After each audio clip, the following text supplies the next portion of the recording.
Thank you for joining me today for this talk on Heads Up for a Better Life.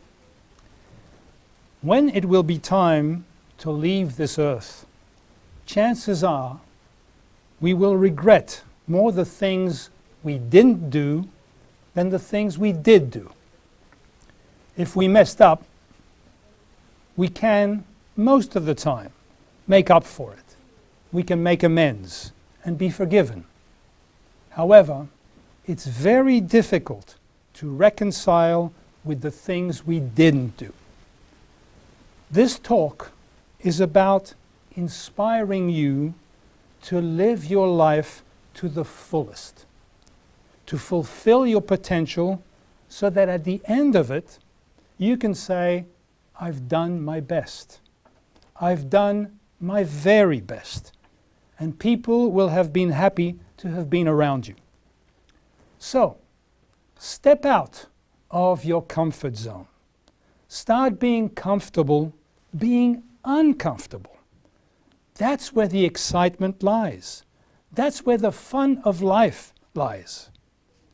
Take off your security blanket and dare to live. Dare to realize your dreams, to make your life count. Now, when you're in your comfort zone, ask yourself, is it really as comfortable as I think? What are you really afraid of? The unknown? But if you go into the unknown, it will gradually become the known and will become again comfortable. Then what's the challenge? What's the challenge then?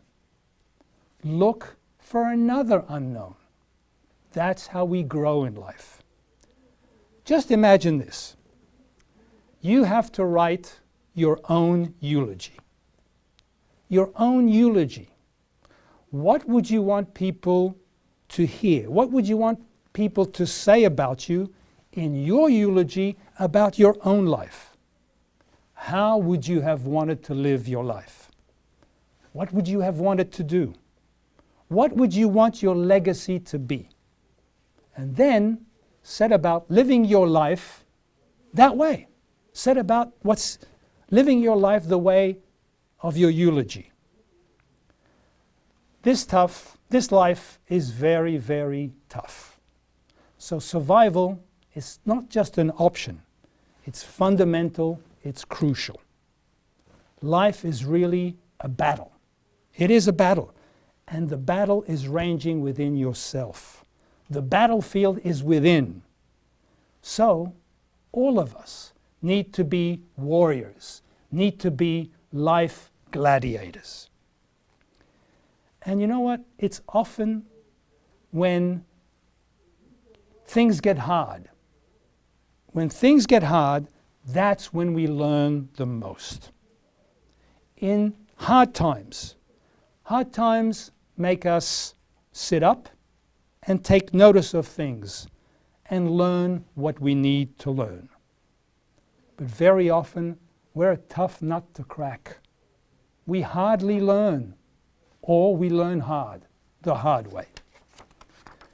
The Irish writer C.S. Lewis, he once said, you can ignore pleasure, but pain insists upon being attended to. God whispers to us in our pleasures. God speaks to us in our consciences, but God shouts in our pains. It is His megaphone to rouse a deaf world, to rouse us out of our sleep. Ain't that the truth? So difficult times of crises, ideally should be looked upon as life lessons. Now, if you really want to have a better life, one of the things we need to cultivate is the habit of not complaining. Not complaining. Why?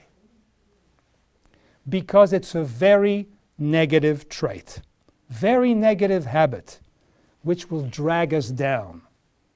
Now, instead of complaining during difficult times, ask yourself, what can I learn from this situation? And then take responsibility to find a solution. Instead of complaining and saying, why me, as we all do, how about saying, wow, me? We should live active lives, full lives, not just put in our time like a prison sentence. Let's use our time wisely and productively. And you know what? Have fun doing it. Let's be bold and adventuresome. Some time back, I decided to study medicine. I was a mature student with a degree in economics, a far cry from medicine. And I can assure you that it was a long, hard road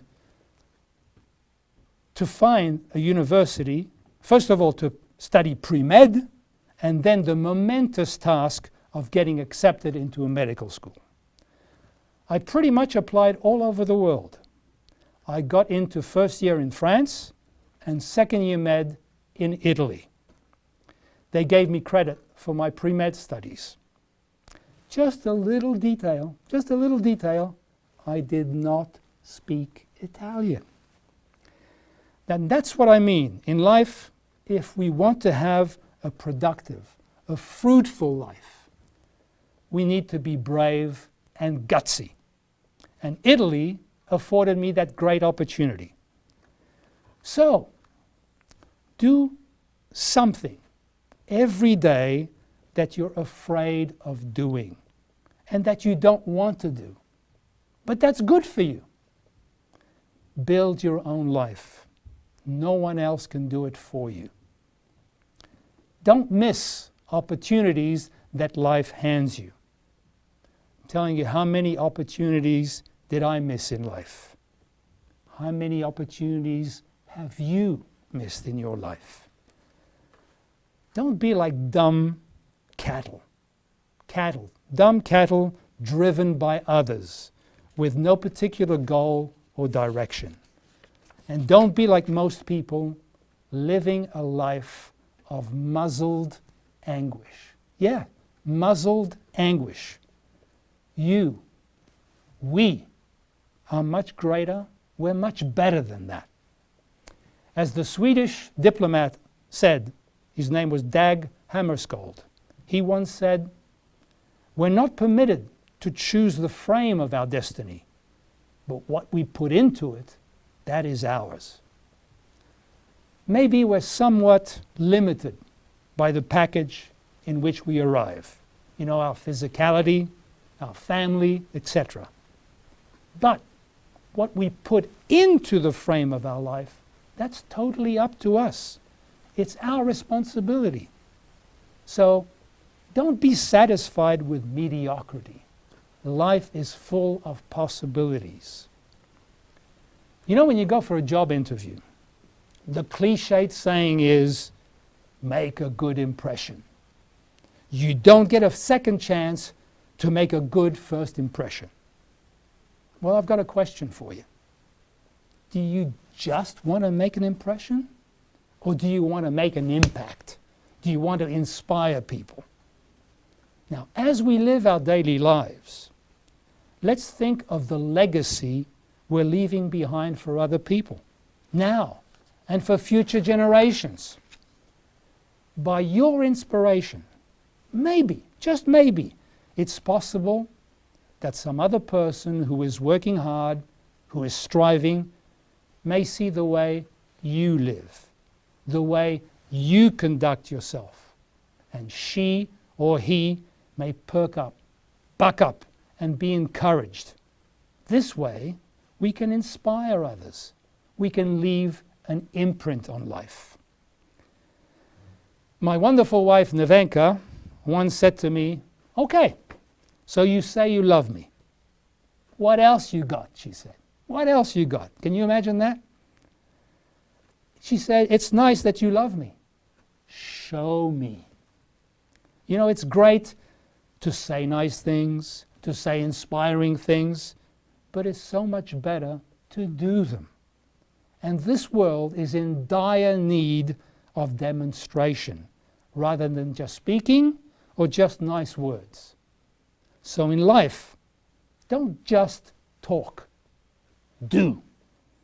Don't just say. Demonstrate. Don't just promise. Follow through. Live your life as a testimony of who you are. Be a living example of what you want to be.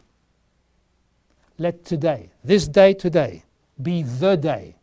Right now, be the time. You give up who you've been for who you can become. And do it now. Whether it's in your professional life, in your personal life, you may want to consider Richard Maybury. Richard Maybury is an economist, world-renowned author. He has 2 laws. The first law is related to contract law. The second law is related to criminal law or tort law. The first one is, do all you have agreed to do. The second one, do not encroach on other persons or their property. The bottom line, these 2 laws simply mean, keep your word. Even though it's a simple enough request, I am absolutely gobsmacked. I am shocked as to how many people actually do not keep their word. Now, I know it's just a verbal contract. Everything's not written down by lawyers on either side. But if you've given your word, follow through on your responsibilities. Now, we're human beings. We may fail at this. That's fine. Then clean it up and redeem yourself as best you can. The second law is very simple. Respect others' freedom. You know, there's an imaginary line between 2 people, between you and I. Your freedom stops where mine begins. Do not cross that line unless you have permission. Now, in our daily life, in your daily life, it's important to set the bar as high as you possibly can while being realistic. In other words, be realistically optimistic and continually set the bar higher and higher as you reach your goal. I have a goal. One of my goals is to do 100 push-ups in one sitting non-stop. I'm at 40. But every day, even if I do 40 and a half, I keep setting the bar until I reach the 100. And then there'll be a new challenge, 110. To me, it's very okay to aim high and miss.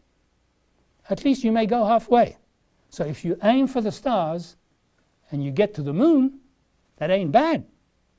But in my opinion, it's not okay to aim low and hit. To me, that is mediocrity. And speaking of mediocrity, if you really want to have a better life, we need to be excellent in everything. For that to happen, make sure that every single task you do, no matter how small, is done in an excellent way. Because success has a way of finding people who always do their best. Because how you do anything is how you do everything. I do my best to do this in my life. However, I'm still wanting. I'm not up to snuff in doing the dishes, as my wife Nevenka keeps telling me. And she's absolutely right. I have to practice what I preach in every department of our life, even doing the dishes. Well done? That's the eulogy of the mediocre. It is the prelude to the excellent. I have a little saying to remember this. Good, better, best. Never let it rest until your good is better and your better best. I'll say it again. Good, better, best. Never let it rest until your good is better and your better best. question: are you a lion or a sheep? Sadly, most people live like befuddled cattle, just driven cattle, just one of the herd, when we should be heroes. We should be heroines in the struggle, in the battle of life. We don't have to follow the collective thought. We don't have to conform to the collective codependence. We ought to think independently. Why should we blend in? We're all unique. So let's express that uniqueness.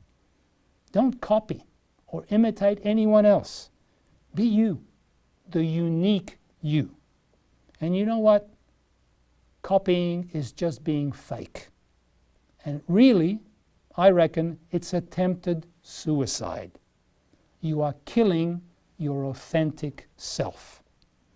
Now, speaking of your authentic self, in life it's very important to stand up for yourself and learn to say no. We've all bowed to the pressure of people-pleasing. We've all done something we didn't want to do for someone we didn't want to disappoint. We didn't want to confront. I'm a peacemaker, you know. I don't want to ruffle any feathers. Well, it's admirable, selfless even, to do things for others. However, there's a fine line between occasional favors and servitude and servility. There's nothing wrong with being generous, but when's enough enough? When will we realize that saying no is the first adult act towards taking control of our life? Life is too short, too precious to be a doormat. Saying no isn't rude, it's not being stubborn, it's a sign of a strong person. It's the mark of someone who has stopped caring so much about what other people think and learned to stand up for himself or herself. Now, if you've spent your life saying yes to everyone, saying no will have a sudden and startling effect on your life.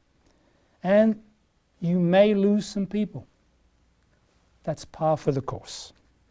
And also, saying no to our habitual bad habits will advance us greatly in having a better life. It's not easy. I know it's not easy. But let's face it. If it were easy to stand up for yourself, everyone would do it. Being our authentic self is very important, as is letting others be their authentic self. And for that, for that we need to learn to listen, really listen. I reckon that the biggest communication problem we have on earth is that the majority of people don't listen to understand. We don't listen to let people be.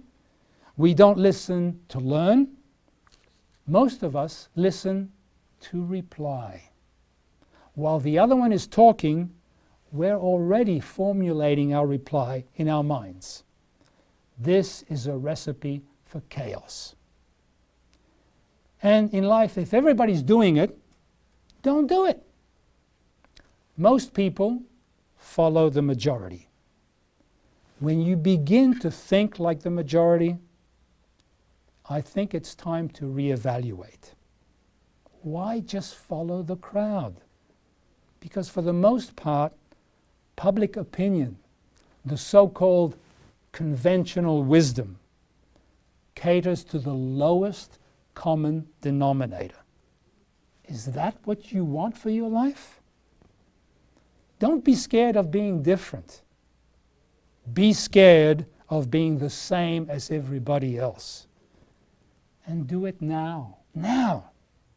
Because in life, all we really have is now. Life is just a series of now, now, now, now. It's a series of nows. Many people live either in the past or in the future. Well, the past is past. The future is not here yet. Actually, the future will never be here. The future can't be trusted. It hasn't occurred. The past can't be changed. It's already done. What does that leave us? The present moment. The present moment to be the stage of life's experiences and expression. Excuse me. The past is always, or should be, put behind us without regret. And the future, when plans have been made, left alone. What remains is the present, and to do your very best in the present. Whatever we've done yesterday, whatever mistakes we've made, be done with them. Learn from them and move on. Today, in the now. Live your future now. Let the past remind you, but not define you. By all means, we should learn from our mistakes. But how about seeing our mistakes as valuable teachers instead of just mistakes? If you think about it, some of the greatest lessons come from our mistakes. Mistakes give us feedback. Every mistake tells us what we need to learn, what we need to change, or what we need to reconsider. Don't forget, we make mistakes, but we're not our mistakes. We're not our mistakes. Everyone has made mistakes. So don't let your mistakes define you and undermine your self-confidence. That's the reason I love the word Renaissance. Renaissance is French. It means rebirth. Every single day, we have a chance. We have an opportunity to start again, to start from scratch, to be, in a sense, reborn every day. So at the end of every day, why don't you debrief? See what you've done, what you could have done better, and be done with it. So what if you made mistakes? Forget the mistake, but remember the lesson. Tomorrow will be a brand new day, so be cheerful. Kick-started with a cool and enthusiastic spirit, free of the past foolishness, and ready to make new mistakes from which you will learn new wisdom. Speaking of mistakes, being late. I used to be late all the time. So consider what William Shakespeare said. He said, better 3 hours early than 1 minute late. Just remember, the train, the plane, doesn't care about the reasons why you're late. So it's imperative that you always be on time. Better still, be early, because there are always unforeseen circumstances. Many of us, including myself, have thought, and maybe some of you still think, the grass is always greener on the other side of the fence, or somewhere else. Meaning that a different situation, a different circumstance, a different person always seems better than your current circumstances. To think like that is really a waste of time. And man, I have wasted so much time on this. Is the grass greener elsewhere? Well, I'll answer this question this way. The other side of the fence, that's elsewhere. It's there. And there is really no better place than here, unless in extreme circumstances. Now, should you go there, your there will become a here. And I can guarantee you, you will certainly create another there that once again will seemingly look better than here. And it never ends. So what's the moral of this story? Do the best with what you have now and where you are now. Make the most perfect and complete use of what you have and where you are now. Now I would like to talk a little bit about the importance and power of thoughts.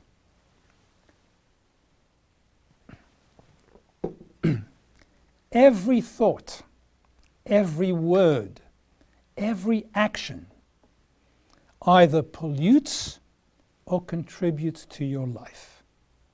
We become what we think. We are made or unmade by ourselves. How? By our thoughts, by our beliefs. We either build the tools to grow and to prosper, or we build the weapons with which to destroy ourselves via our thoughts. What we fail to realize is that we can be masters of our thoughts. We do not have to let them run amok and run wild. And this way, we become the movers and shakers of our life. We become the movers and shakers of our own conditions. We become the movers and shakers of our own circumstances, and therefore our destiny. By allowing our thoughts to be unruly, we misgovern our internal home, our internal environment, our garden, our consciousness. Now, Voltaire, the famous French philosopher, he said in his play, Candide, he said, cultivate your garden. The human mind can be compared to a garden, which we may wisely cultivate or permit to grow wild. So what do we need to do to have a beautiful garden? Obviously, we need to plant good seeds in good soil, right? Our thoughts are the seeds. So we need to make sure we plant good seeds in our internal garden, not weeds. Whatever we do or don't do, the garden will grow. But if we don't plant beneficial seeds, then we shall reap a bunch of worthless weeds. It's our choice. So it is with our very own thoughts that we cultivate in our garden. Therefore, in your life, consider yourself a master gardener. Since thought and character can only physically manifest through our external environment and life conditions, what we call our circumstances are the physical, the material manifestation of our thoughts in the exact measure, in the exact ratio to our inner state. There's no element of chance. We are battered about by our circumstances as long as we believe that our life is the result of external circumstances. And as long as we believe and think that we are the victims.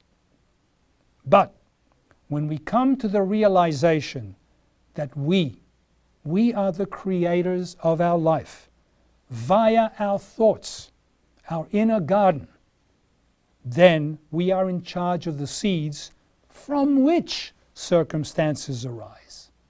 This is a very, very powerful statement.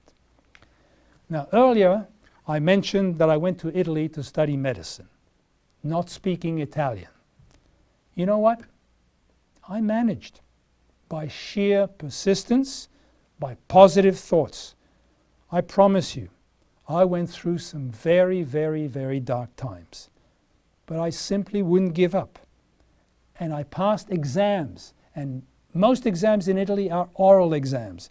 I passed them in medicine in Italian. This is not just to blow my own horn. It just goes to show you that thoughts, belief in oneself, and persistence are seeds. But you do have to keep watering the seeds every day. We really do create our life with our thoughts. This is not just a theory. It's a very exacting principle. To me, it's a universal law. Our life conditions are in the exact ratio to our inner state. I can't stress that enough. We attract in life what we inwardly entertain, what we secretly harbor and fear. So self-control in thoughts is so important, as is constant, purposeful, and committed thoughts. Purposeful commitment. I can assure you, believe me, there were many times in Italy I just wanted to give up.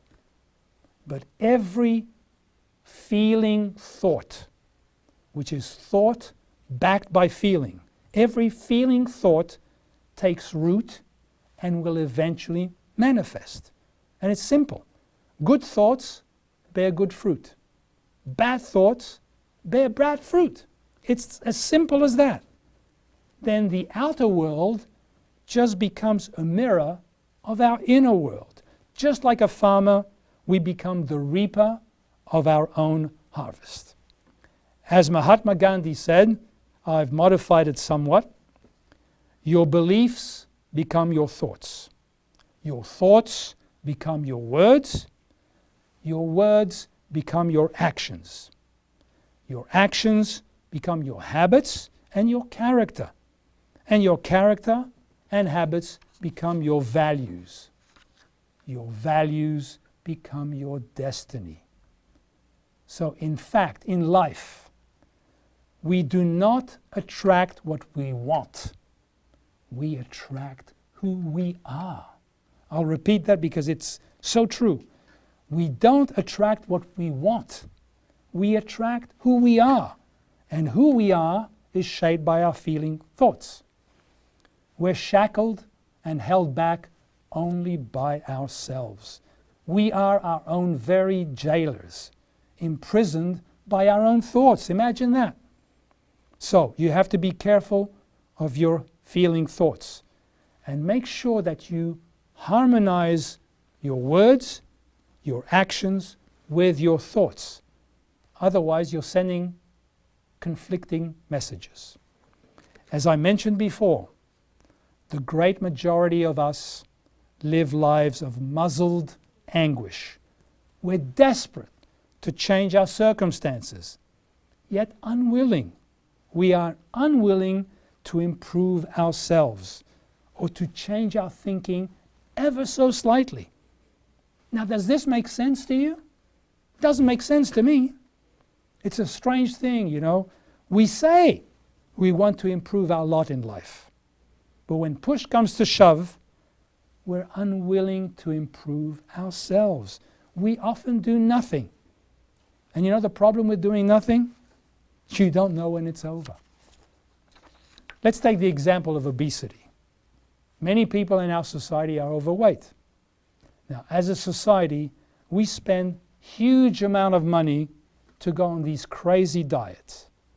Yet we refuse to give up our bad habits. The disturbing and embarrassing truth is we are the causer of our circumstances.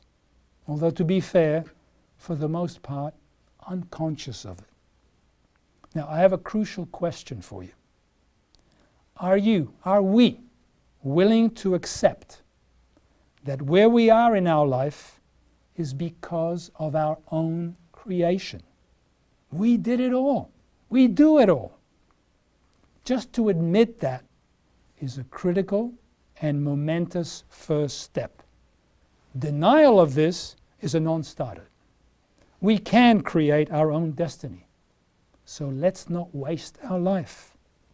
We are a universe unto ourselves. We are the king. We are the queen of our personal universe. We send out vibrations via our thoughts, which actually is a magnetic energy. Therefore, we're really magnets. So it's important to audit. Auditing our thoughts is of paramount importance. Our dominant thoughts run our life. Circumstances, life conditions, whatever you want to call them, are influenced by thought. All that we are now, all of it, is the result of what we have thought. Ergo, we can, and we do create our own destiny. We're not condemned to live the life we live now. We're not imprisoned by current circumstances. We do have the key to the cell. We possess within ourselves the power to change our lives for the better. Just as thoughts may imprison us, thoughts may release us, make us free. Life is simply cause and effect, a boomerang, in fact. Our external environment is but a mirror of ourselves, our thoughts in manifestation. As I said before, we are done or undone by ourselves. We are our own creator, our own sovereign. I think chance, luck, to me, they're words completely devoid of meaning. There is no element of chance. Life is as exacting as mathematics. And actually, there's a physical process to this. Our life is the result of habitual and predominant thoughts. Habitual and predominant thoughts, in time, become automatic, and they pass into the area of the subconscious. This gives us enormous power. Every function in life is the result of conscious thought. Now, we have the cerebrospinal system, which has its center in the brain. And there is the sympathetic system, which has its center in the back of the stomach, the solar plexus. The connection between these two systems is made by the vagus nerve. The vagus nerve. Where am I going with this? We need to cultivate beneficial habits, beneficial predominant thoughts that will eventually become automatic so that we can attend to other important things. Everything is connected. Every thought is received by the brain. In the brain, it is submitted to reasoning and logic. When the mind is satisfied that the thought is true, which depends on our beliefs, it is then sent via the vagus nerve to the solar plexus to be manifested, to be made real. At that stage, there is no longer any debate, it simply acts. The subconscious will not argue anymore. It will just simply carry out the command and act. So just to recap, because it is so important, you have a thought in the brain, cerebrospinal system, via the vagus nerve, goes to the solar plexus to be manifested in the external world. Let's say that you have a thought that you're not good enough, which many of us have. You look at yourself in the mirror and you deem that you're not good looking enough, you're fat, you're stupid, yada, yada, yada, yada, okay? All the day, the weeks, the years, this is your predominant habitual thought. That thought is communicated to the solar plexus, responsible for personal power, self-esteem, via the vagus nerve. Lo and behold, this thought is manifested in the physical world as failure, bad relationships, victimhood, etc., etc. That's how it works. Now imagine you have very positive thoughts. Same thing. You will exude magnetism. You will have tremendous personal magnetism. And you can use that tremendous spiritual power for the good of yourself and the good of the world. Just your mere presence will be a gift to people. Please let this be carved in your consciousness. Every habitual and predominant thought will eventually manifest in the physical world. Thoughts become words, words become actions and habits, which create our circumstances. You know, life is really very simple. I didn't say easy, but it's simple. We have it backwards. It's not the circumstances that shape our life, rather the circumstances shape themselves to manifest our inner thoughts. So bottom line, the world is our mirror. Now, do you remember the song? Do you remember the words? Don't worry, be happy. A lot of truth to that. Worry is very, very destructive. Mark Twain, whom I love, he said, I've had a lot of worries in my life, most of which never happened. So think of all the anxiety, the agony we have created in our lives with the worries about things that actually never happened. Worry does nothing but feed the negative. And it's very easy to do. You just give in to the negative. But conquering that that human natural tendency is difficult. And it needs strong discipline and vigilance. You know what also needs discipline and vigilance? Resisting gossip. Gossip is when you take rumors and you pass them along, spreading what may be fake news. If you have a problem with anyone, tell them, not others. There are very few things more harmful than to be one thing in someone's face and another behind their back. Now I'd like to discuss free will and how to direct free will to purpose. As I said, free will is very important. Everything is a reflection of our inner world. Everything we think goes inward and returns to the outside world, just like a boomerang. So we need to direct our free will with a purpose. Otherwise, we will achieve precious little. Purposelessness is a weakness. It's like a ship with no rudder, a car with no wheel, just drifts. Purpose can take the form of goals or objective, but you need a focal point for your thoughts. And ideally, when you have a purpose, it ought to be, should be, in the best interest of the whole, with no one left out, including yourself. Your good and the good of the whole should not be mutually exclusive. Also, what's very important in life is to love what you do and do what you love. Like anything, there is a caveat to this. In order to do what you love and love what you do, you may have to do things that you don't like to do, like hard work, self-discipline. Just remember, in life, there are no free lunches. And a very powerful attribute you need in life, I've coined a new word, to develop equipoise. Equipoise is a combination of serenity and elegance. To be like the eye of the hurricane. Equipoise is very powerful. Do your best in life to stay away from the negative. Do not entertain negative thoughts. It's not an easy task, I know, but we can do it.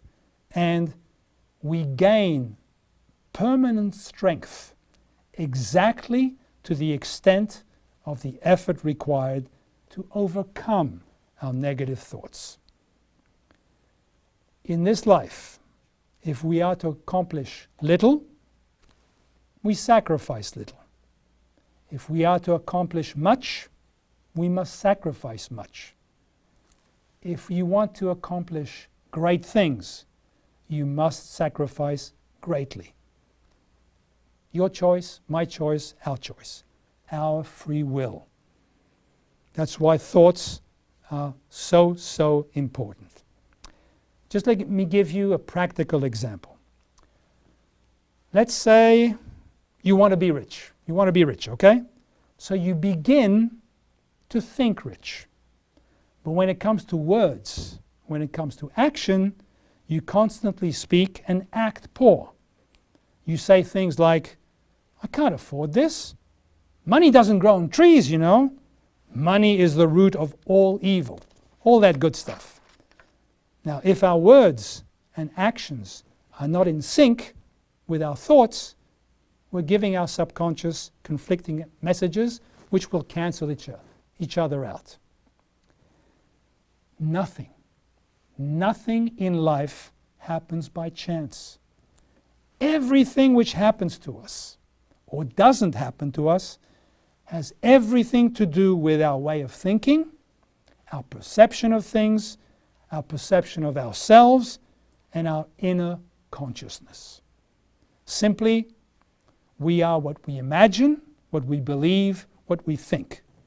So you want to change your circumstances, change your inner state of awareness, of consciousness. Do you know what a mulligan is? A mulligan is a second chance to perform an action. A shot, usually after the first shot went wrong because of bad luck or a blunder. It's best known in golf, where a player is informally allowed to replay a stroke. That's against the rules, but it's allowed. It's a do-over, so to speak. Now, what does this have to do with life? Live your life as though you've been given a second chance. You've been given a mulligan. You did it wrong the first time.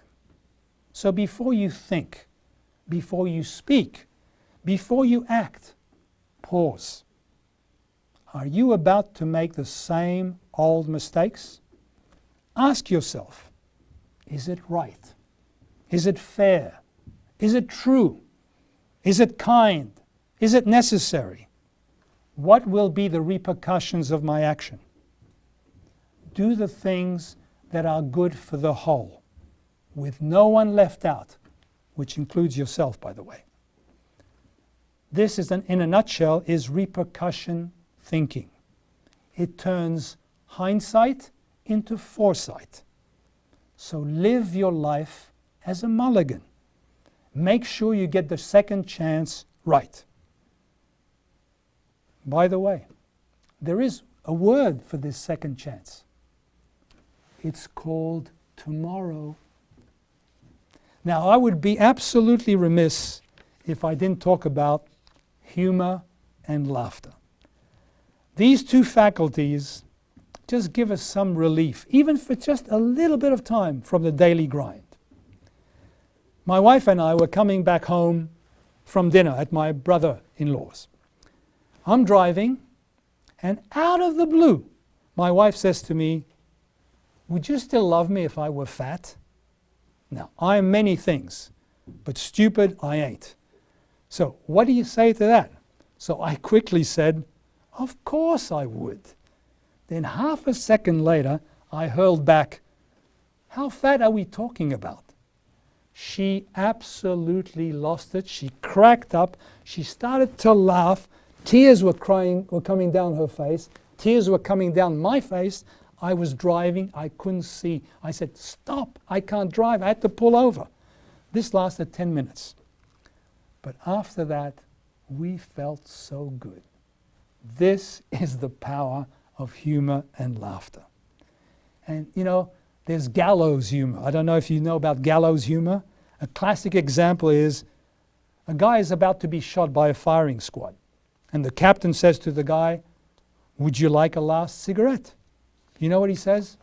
"No thanks, I'm trying to quit."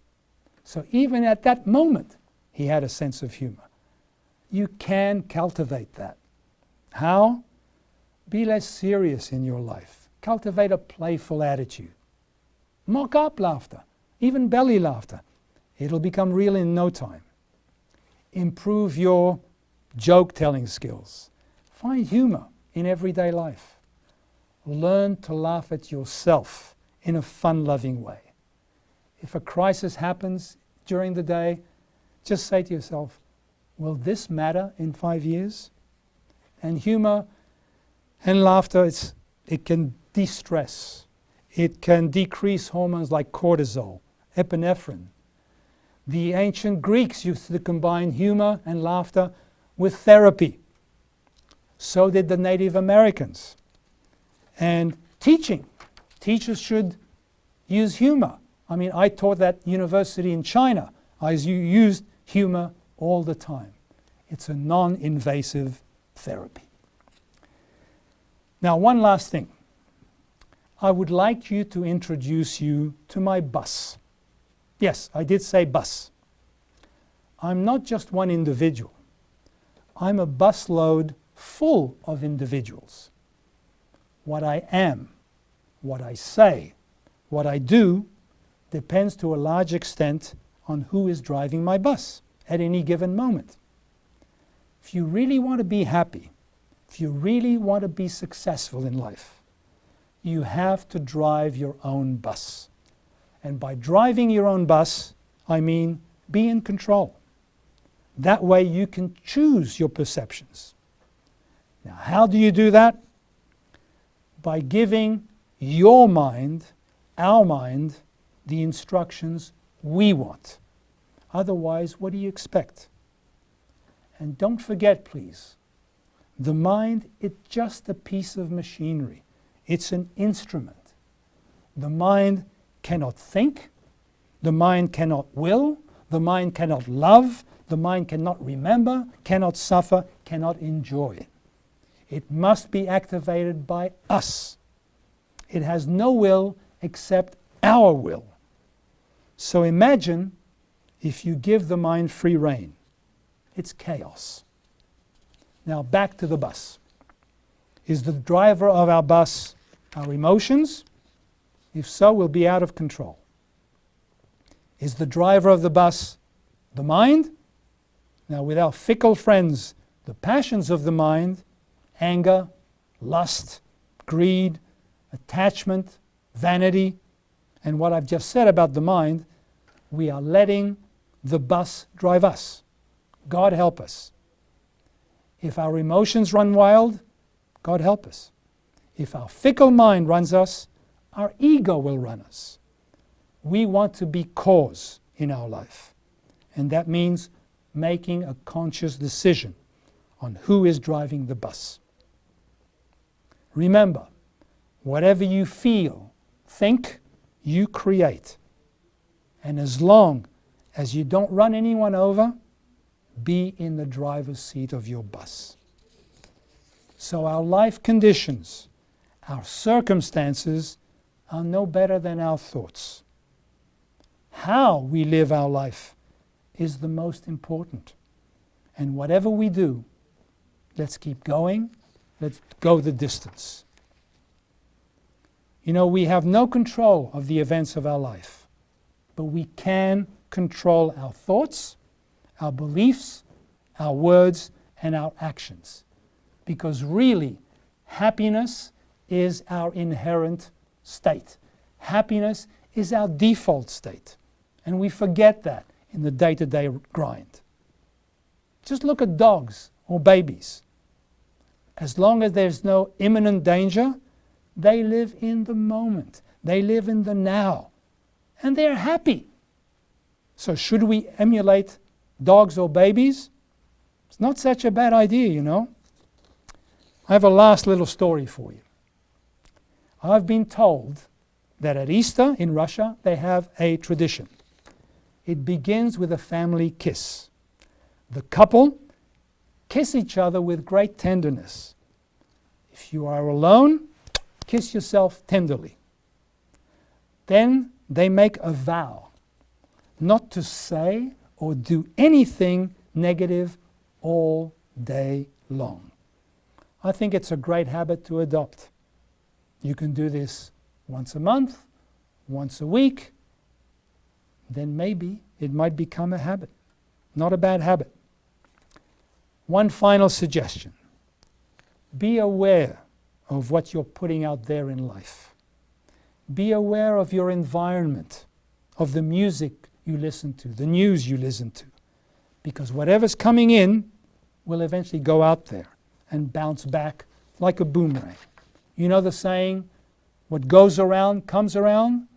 It comes around with compound interest. So meet life consciously, with open arms. Don't be the herded cattle. Be the hero. Be the heroine of your life. Act in the living present with a pure heart. That way you can become the lion, the eagle, well-trained, experienced, so that everyone will be better and happier by reason of your appearance in their life. And then enjoy the ride. You all know the saying, rise and shine, right? Well, when you do rise in the morning, what stops you from shining? You may as well shine. What have you got to lose? We have everything we need. The challenge is what we're going to do with it. Remember who you truly are, a unique being with unlimited power.